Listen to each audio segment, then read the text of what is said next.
날려가지만 그러나 그 바람을 통하여 씨가 날아가서 그 지역에 뿌리를 내리고 싹을 내고 꽃을 피우고 열매를 맺습니다. 우리 성도들은 환난과 핍박을 당하여 이리저리 흩어지지만 그러나 흩어진 장소에서 복음의 씨앗을 뿌리고 꽃을 피우고 열매를 맺어간다는 사실입니다. 바울이 이와 같은 삶을 살아갔습니다. 바울은 복음을 전하다가 죄서의 몸으로 지금 로마 옥중에서 외롭게 영의 몸이 되어 살고 있습니다. 바울의 형편을 알고 있는 빌보 성도들에게 오히려 이렇게 내가 당한 일이 복음의 진전이 되었다, 진보가 되었다라고 말하고 있습니다. 이 사실을 알기를 간절히 바라고 있습니다. 복음을 전파한다는 말이 5번 나와 있습니다. 변증까지 하면 6번입니다. 바울의 오직 관심은 복음 전파에 있는 것을 보게 됩니다. 바울은 자기의 생을 복음 전파에 걸고 살아갔습니다.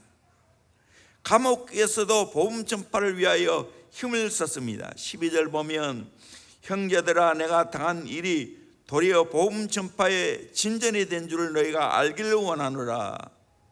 바울이 당한 일은 복음을 증거하다가 핍박을 받고 죄수의 몸이 되고 그리고 로마 옥중에 갇힌 몸이 되었습니다. 그이 당한 일입니다. 그럼에도 불구하고 오히려 감옥에서도 복음 전파의 진전이 있었다고 말하고 있습니다. 그걸 알리기를 원하고 있습니다.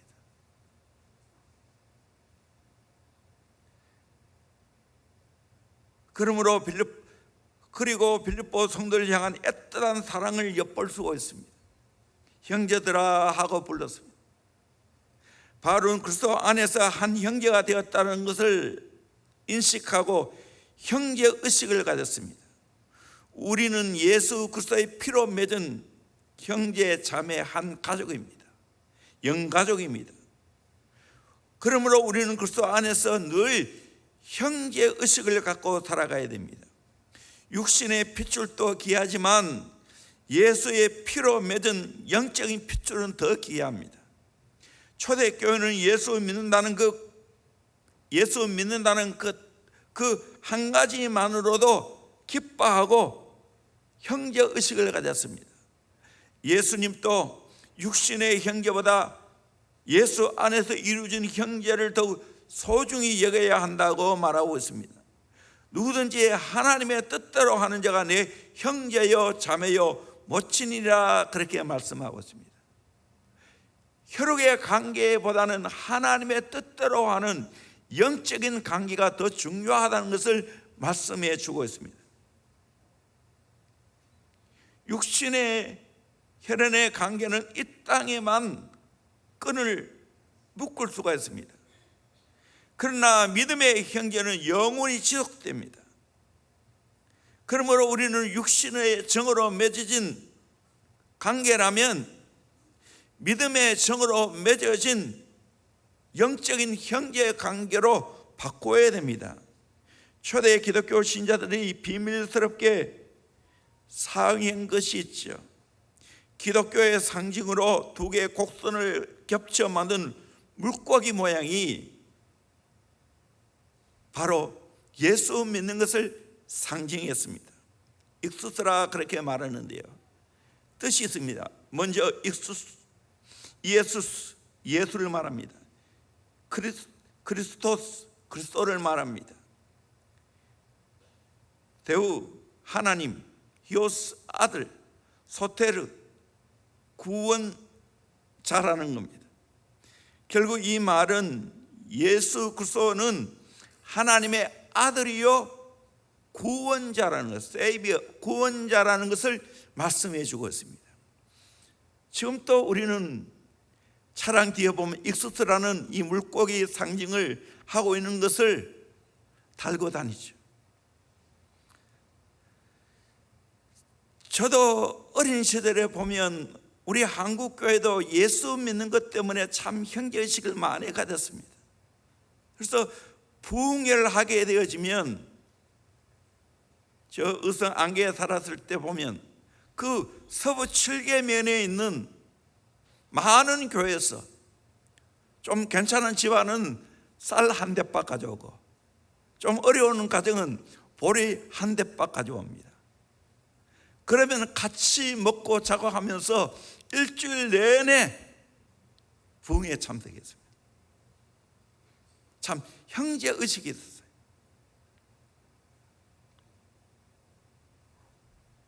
우리도 예수 안에서 깊은 형제 의식을 가져야 됩니다. 또한 바울의 관심은 오직 복음 전파에 있었습니다. 바울은 자기의 당한 일을 자세하게 소개하는 것이 아니라 오히려 이를 통하여 복음 전파가 진전된 것, 진보된 것을 강조하고 있습니다. 감옥에 갇혀 있고 고생하고 이거는 바울에게는 별로 간식거리가 아니었습니다. 더 중요한 것은 내가 비록 감옥에 있었지만 복음 전파가 진전이 이루어졌다는 것을 알고 싶어 했습니다.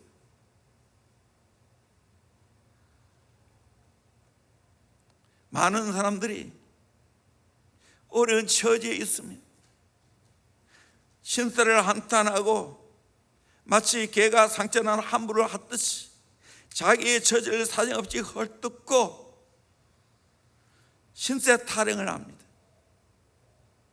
아니면 연줄을 대면서 높은 사람이 부탁해서 빨리 감옥에 나올 수 있도록 해달라고 부탁할 것인데 바울은 전혀 그렇지 않았습니다. 감옥에 갇힌 그 모든 것 대수롭게 여기지 아니하면서 그저 나의 당한 일이라고만 합니다. 그러면서 오히려 이 감옥에 갇히고 고난받는 이것이 복음 전파의 진전이 되었다, 이걸 기뻐하고 있습니다. 여러분, 우리 인생에 복음 증가하는 데 장애물이라고 생각하는 게 있습니까? 그것이 장애물이 안 될 수가 있다는 겁니다. 바울이 갇혀 있었기에 복음을 전파하는 데 장애가 아니겠습니까? 그런데 오히려 감옥에 갇혀서도 복음 전파의 진전이 이루어졌다고 말합니다. 바울이 육체적인 가치 때문에 복음을 제대로 전할 수 없다고 생각되어 하나님께 3번이나 그 가시를 없애달라고 기도했습니다. 그때 하나님의 응답이 어떻게 나타났습니까? 내 은혜가 내게 족하도다, 이는 내 능력이 약한 데서 온전해짐이라 말씀하고 있습니다. 바울은 하나님의 계시를 바로 깨닫고 이렇게 고백을 했습니다. 복음사에게 장애가 된다고 생각하는 것은 인간의 생각입니다. 그를 통하여 얼마든지 복음 전파의 진보가 될 수 있습니다. 하나님 나라 가셨지만 옛날에 충현교회 김창인 목사님 계략으로 설교하시면서 혈담을 자꾸만 뱉어냅니다. 그러면서도 얼마나 파워풀하게 말씀을 증거하신지 모릅니다. 그분이 딱 서면 권위가 있어요. 말씀 한마디 한마디가 힘이 있어요. 어려운 가운데 신앙을 지켰기 때문입니다. 어느 분은 인공 척추를 끼운 목회자가 계십니다. 그런데 그 육체적인 장애가 결코 복음의 전파에 있어서 장애가 될 수 없다는 겁니다. 우리는 이걸 깨달아야 돼요. 저도 처음 목회 일선에 들었을 때는 내가 리더십도 부족하고 말도 잘 못하는데 내가 어떻게 설교할까? 복음의 장애가 될 수 있는 거 아닌가? 저뿐만 아니라 저 식구들도, 저 아는 사람도 걱정을 많이 했습니다. 정전도사 저렇게만 해서 목회하겠나? 세월이 많이 흘렀습니다. 그는 결코 아니었어요. 오히려 이런 장애가 나를 더 철저하게 준비하도록 만들었어요. 더 철저하게 하나님 의지하도록 만들었어요.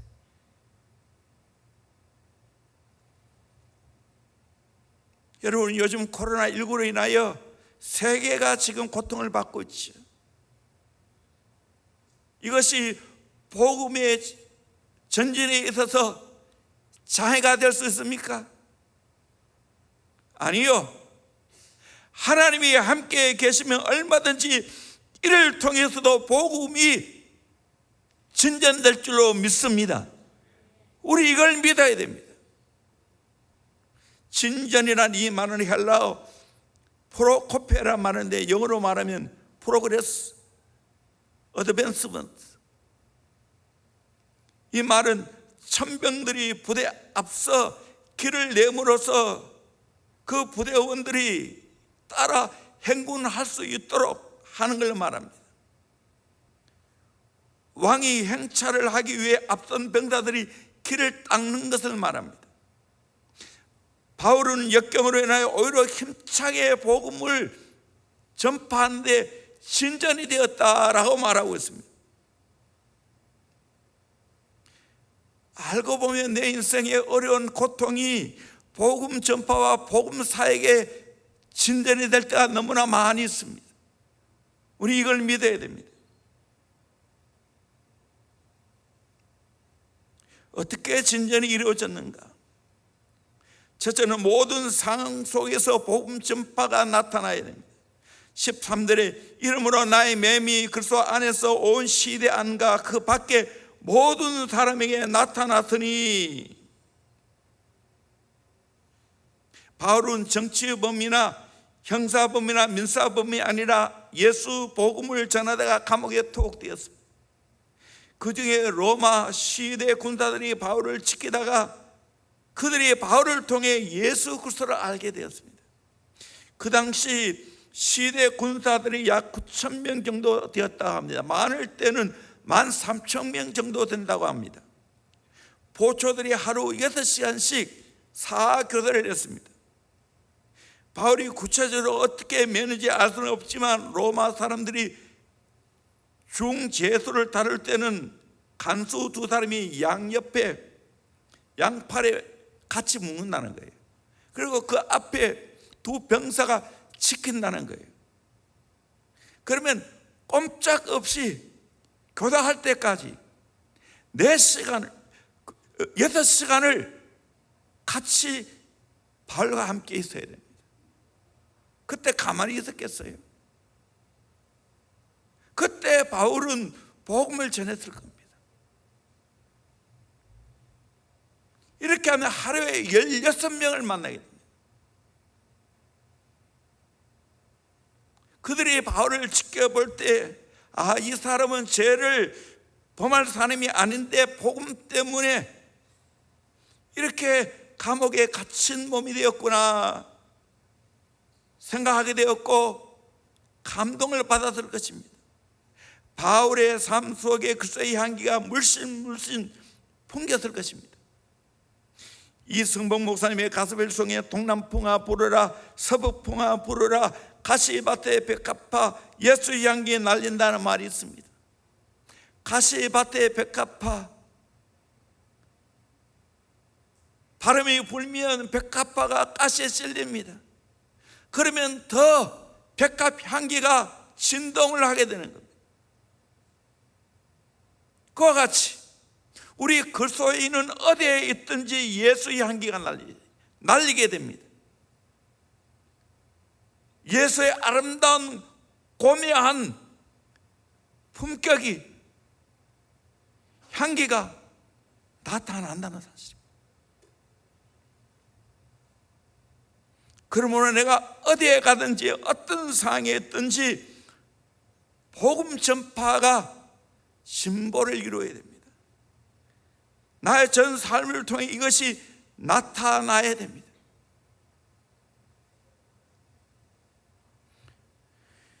저도 유일하게 20살 이후에 33개월 군생활을 한 것입니다. 그때 내가 몇 번 간증을 했는 것처럼 정말 저는 군대 생활 3년 동안에 저를 통해서 많은 사람들에게 복음 전파의 진보가 이루어졌습니다. 하루에 작게는 30명, 많게는 50명 사역내 가지고 복음을 전하고 그들을 예수님 영접시켰습니다. 군이 아니면, 그 군대라도 소형연대가 아니면 그렇게 할 수 없었는데 부족한 제 기도를 들으시고 소형연대 대기하면서 하나님 저를 이곳에 보내주시면 내가 이곳에서 복음 사역하겠습니다 했는데 하나님 제 기도를 들으시고 그곳에 보내주었습니다. 여러분, 확률로 따지면 그게 가능합니까? 불가능한 일입니다. 그런데 하나님께서는 저의 간절한 마음을 들으시고 복음을 증거할 수 있도록 열어주셨어요.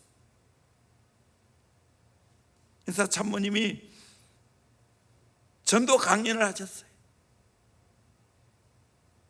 그리고 예수 믿는 사람을 남으라 하면 성가대 석에 남아있습니다. 그러면 제가 상례 가지고 복음을 증거했습니다. 그 외에도 장정들 데리고 같이 일을 하고 난 후에는 제가 마칠 때는 군생활이 이러하니까 여러분들은 어디에 가든지 감사하면서 군생활 잘하게 되어지면 오히려 그게 유익할 것이라고, 그러면서 예수 믿으라고 복음을 증거했어요. 그러므로 하나님이 내게 허락하신 인간적으로 보면 좋지 않은 상황이라 할지라도 그 상황을 이용해서 복음을 증거해야 됩니다.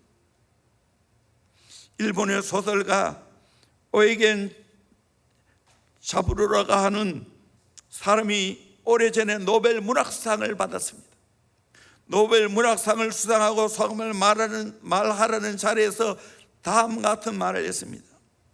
나는 일찍이 문학계의 명성을 얻었고 문학평론가로 혹은 작가로서 명성을 떨친 사람이었습니다. 그런데 나의 삶에 큰 계기가 찾아왔습니다. 그것은 내 아이가 정박가로 태어난 것입니다. 어째서 우리에게 이런 아이가 태어났을까? 이것 때문에 부부는 괴로워하고 고통스럽고 견디기 힘든 고뇌의 시간을 보냈습니다. 그러나 이 자리에서 밝히고 싶은 한 가지가 있습니다. 이 아이가 나의 문학에 새로운 빛을 던져주었습니다. 나는 이 아이를 통하여 생명의 신비를 발견하고 생명의 근원이 하나님이심을 깨닫게 되었습니다. 따라서 나는 이 아이를 통하여 새로운 소설의 빛을 발견하게 되었고, 그러므로 말미암아 정바가 히로키, 저는 나의 문학에 스승이 되었습니다. 내 글 속에 생명이 살아 꿈틀거리는 힘은 내 아이 히로키로부터 온 것입니다 라고 말했다는 것입니다.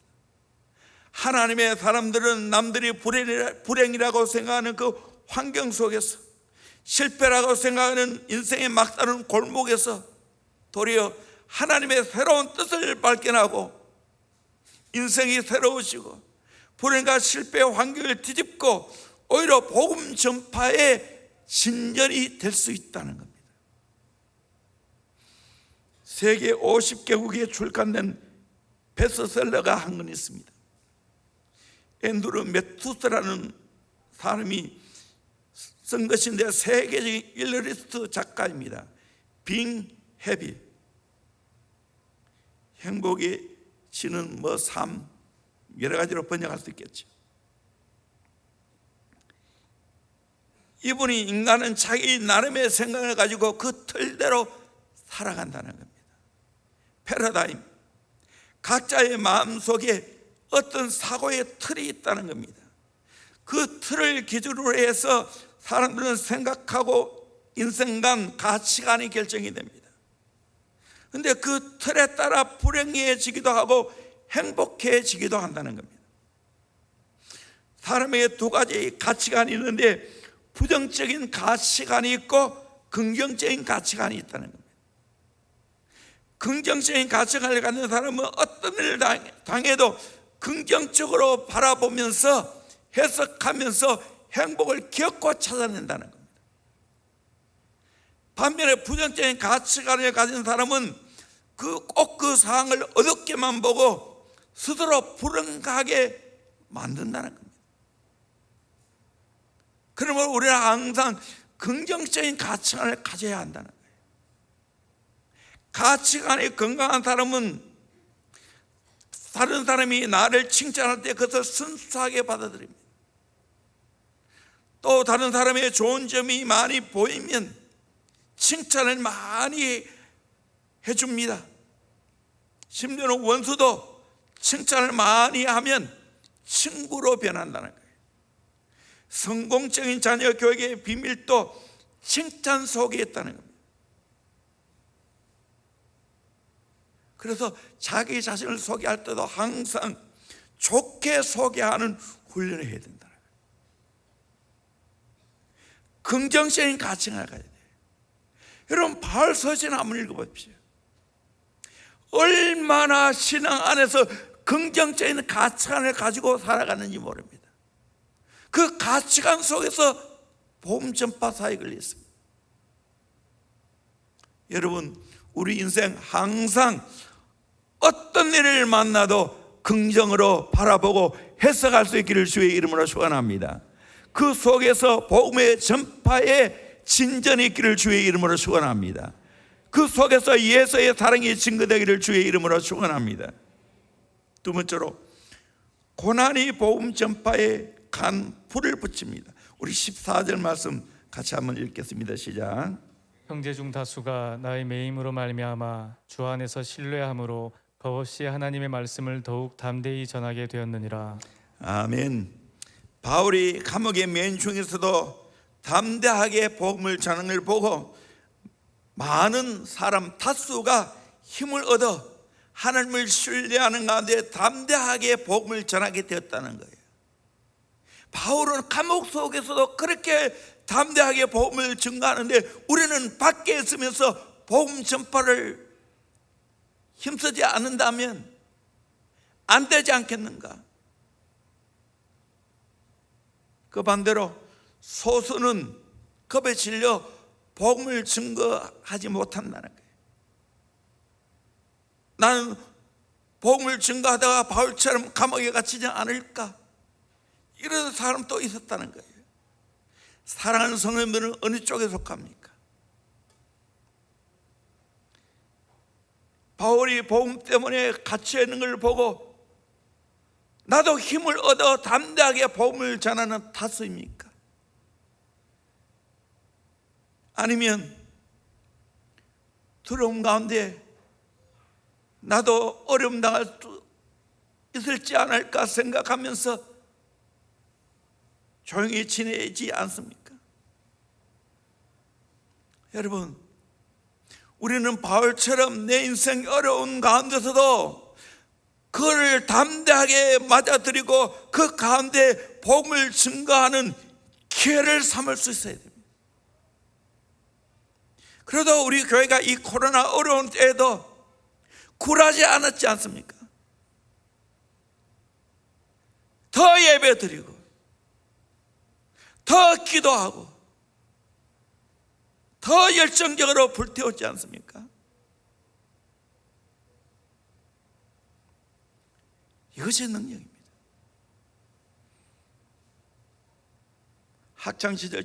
저희 학창시절에 많은 버스를 타면서 많은 걸 느낍니다. 그때는 차가 없죠, 별로. 내 기억으로는 시내버스도 입석이 있고 좌석이 있어요. 압니까? 입석은 10원 했어요. 좌석은 15원 했어요. 참 오래된 이야기입니다. 그러면서 운전하시는 분은 한 명이라도 더 태우기 위해서 많은데 불구하고 그때는 또 차장이라고 있었어요.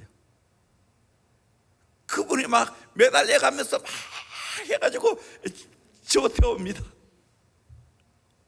브레이크를 한번 팍 밟습니다.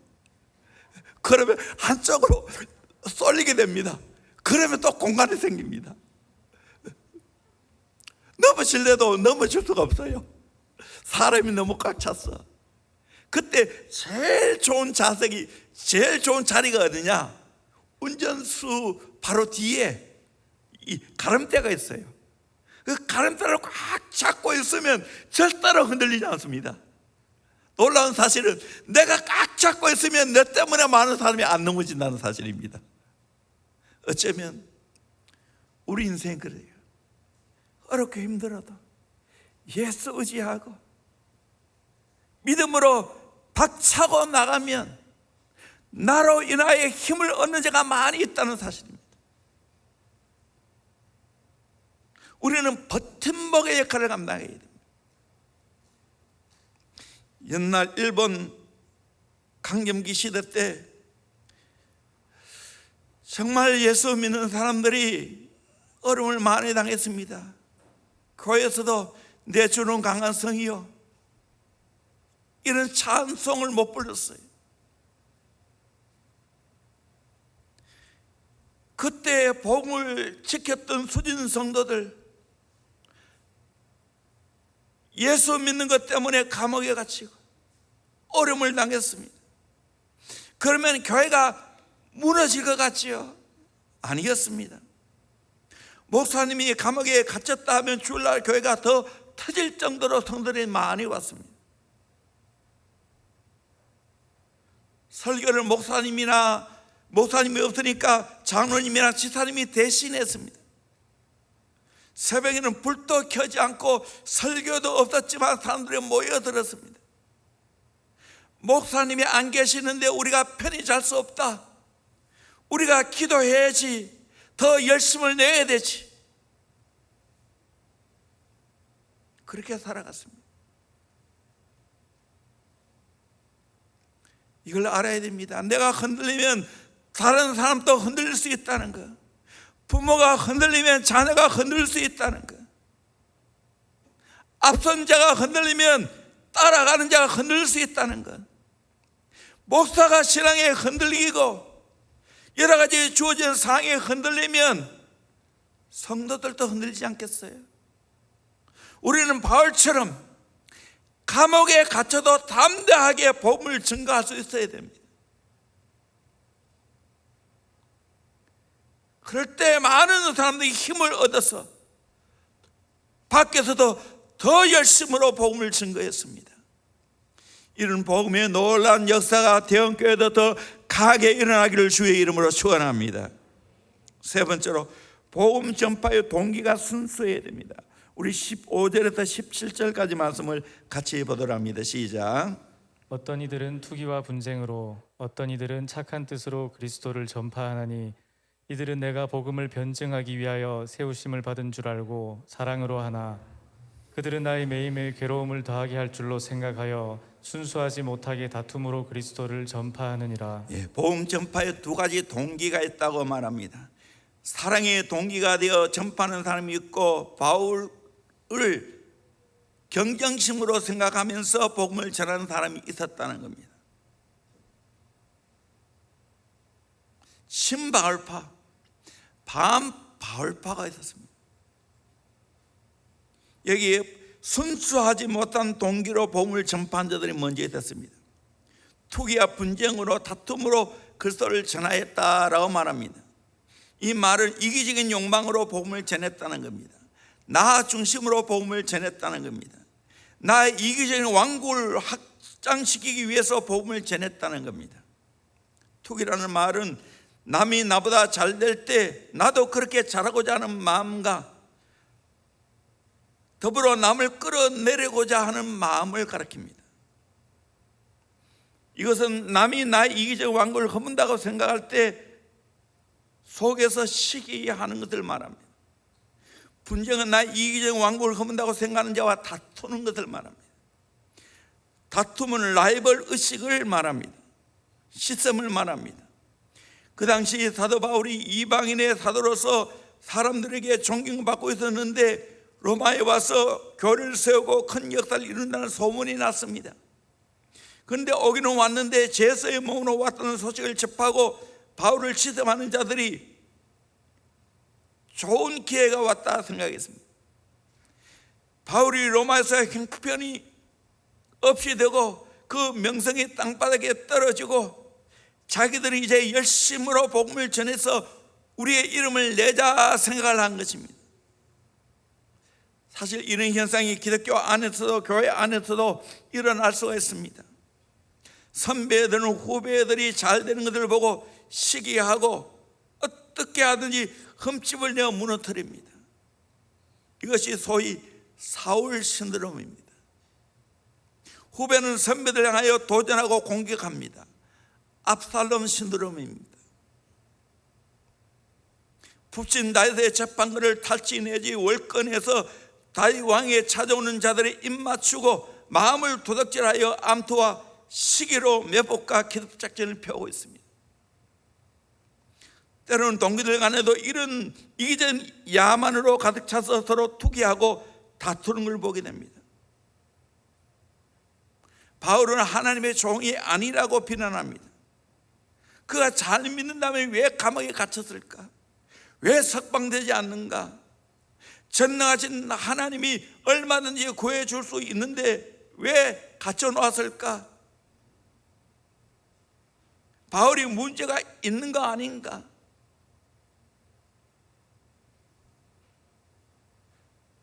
이런 생각으로 바울을 괴롭힐 수 있었습니다. 그러나 바울은 거기에 전혀 겠지 않습니다. 나는 어떤 마음으로 전하든지 복음이 증거되고 그리스도가 증거되는 것으로 인하여 나는 기뻐하겠다고 말합니다. 정말 대인배입니다. 순수한 마음으로 복음을 전파한 자들도 있었습니다. 15절에 보면 착한 뜻으로, 16절에 사랑으로, 18절에 순수함으로 복음을 전겼습니다. 정말 바울 편에 서서 순수한 동기로 복음을 증거했습니다. 우리의 복음 증거는 어떻습니까? 순수한 마음으로 복음을 증거합니까? 아니면 시기와 다툼이 안에 섞여 있습니까?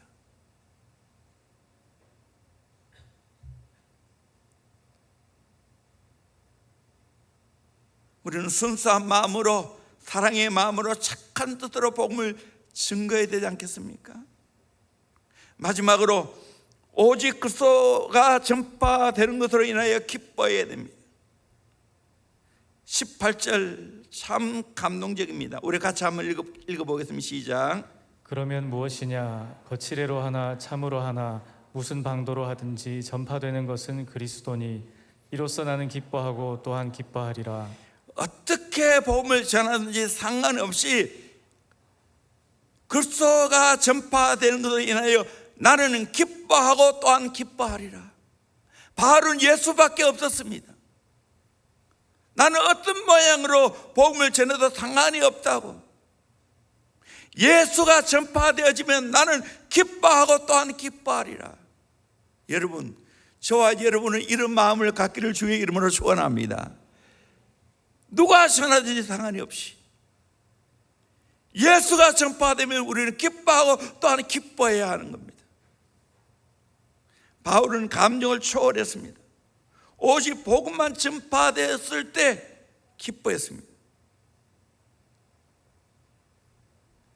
바울은 구멍 뚫린 주머니를 차고 다니면서 자기를 괴롭히는 말을 듣고 있으면 그것을 주머니에 넣어서 흘러보냈습니다. 그리고 그리스도가 증거되는 걸 보고 기뻐했습니다. 여러분, 이 마음 가져야 돼요. 내 편이 아니라고 해서 그 사람이 복음을 증거할 때 시기하면 안 됩니다. 복음이 증거되는 것보다 기뻐해야 됩니다. 우리 교단이 아니라 해서 그 교회가 붕되고 복음 전파가 활발하게 이루어진 걸 보면 어떻게 해야 되는가? 시기가 아니라 기뻐해야 됩니다.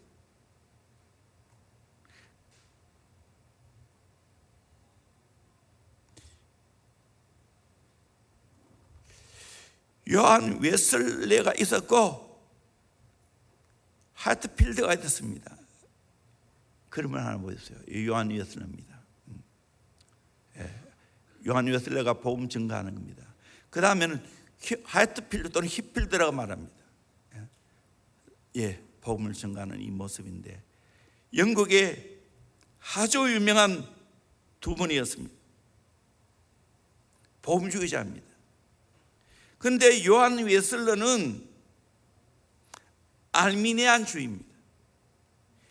하트필드는 칼빈주의자입니다.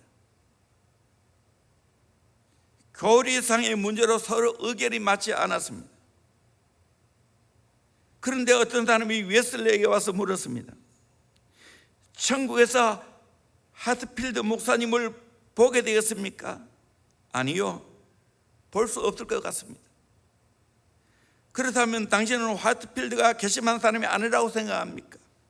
아니요, 괘씸한 사람입니다.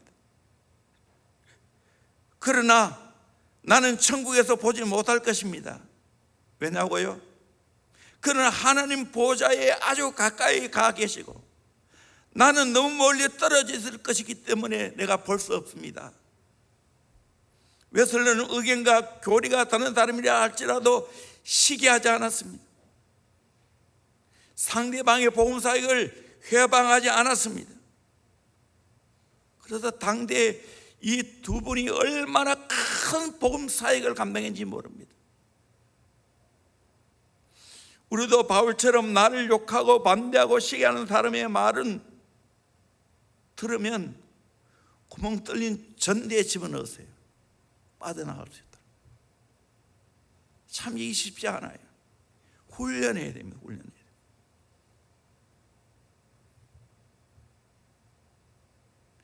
왜 바울이 이렇게 말했을까요?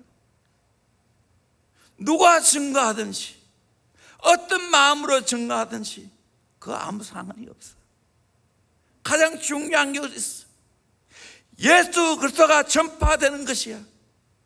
예수만 전파되면 내가 기뻐하고 즐거워하겠다는 겁니다. 우리는 이 마음 가져야 됩니다. 이 종윤 목사님이라고 옛날에 충현교회도 심호하시고 서울교회도 심호하셨는데 아시아 연합 신학대학에 졸업식을 하면서 파키스탄에 온 여학생에게 질문을 했습니다. 파키스탄을 구원할 길이 무엇이냐고. 그때 그 여학생은 자기 나라를 구원할 길은 인구가 너무 많으니까 산하 제한을 해야 되고 너무 가난하니 경제 부흥이 이루어져야 되고 여성들이 천대를 받으니 여건 신장이 되어져야 한다고 말했습니다. 그때 목사님은 졸업장을 도로 반환하라고 야단을 쳤습니다. 우리 대학은 산하 제한을 교육한 적이 없고 경제 발전을 위한 경제 개론을 가르친 적이 없고 여건 신장을 가르친 적이 없다고 다시 말해보라고. 그때 그 여학생은 파키스탄을 구원할 길은 복음밖에 없다고 대답을 했습니다. 애써 정말 그렇게 믿느냐? 예, 믿습니다. 울면서 목사님과 함께 기도했습니다. 바울은 다메섹 도상에서 예수 만났습니다. 그리고 3차 전도 여행을 통해서 가는 곳마다 예수 복음을 증거했습니다. 예수만이 인류의 희망이고 그들이 진짜 예수 만나야 구원을 얻고 새로운 삶을 살게 된다는 걸 확신했기 때문에 오늘도 마찬가지입니다.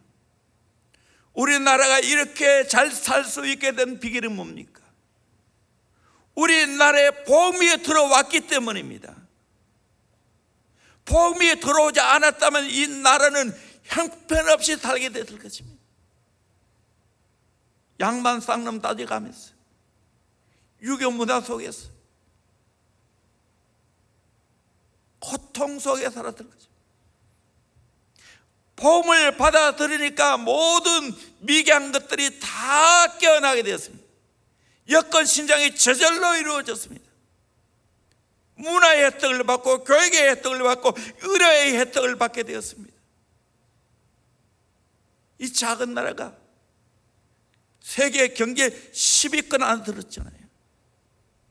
기적 같은 일입니다. 농사 지었다면 우리나라도 다 이 농사 지어서 못 먹습니다. 경제활동을 통해 세계 장사하니까 이렇게 잘 살게 되었을 뿐만 아니라 우리나라가 세계 미국 다음으로 선교사를 많이 파송하는 나라가 되었어요. 얼마나 엄청난 축복입니까?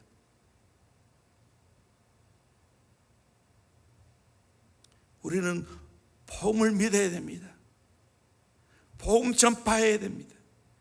갈라디아 1장 8절에 그러나 우리나 혹 하늘로부터 온 천사라도 우리가 너에게 전한 복음에 다른 복음을 전하면 저주를 받을지어다 라고 말했습니다. 다른 복음 없다는 거예요. 예수 복음밖에 없다는 겁니다. 우리는 이 복음을 증거하는데 내 인생을 쏟아부어야 됩니다. 앞으로 대원교회가 이 복음 전파하는 일에 우리 함께 힘을 쓸 수 있기를 주의 이름으로 축원합니다. 그럴 때 주님이 기뻐하시고 수많은 영혼들이 구원을 받게 될 줄로 믿습니다. 수많은 영혼들이 깨어나게 될 줄로 믿습니다. 우리 인간의 진짜 소망은 복음입니다. 복음이 전파되어야 됩니다. 내 인생을 통해서 수많은 사람들이 복음을 받아들이는, 그래서 변화되어지는 놀라운 역사가 저와 여러분의 세계 가운데 일어나고 대원교회가 이 사명 감당하고 한국교회가 이 귀한 사명 잘 감당할 수 있기를 주의 이름으로 축원합니다. 찬양 드리겠습니다.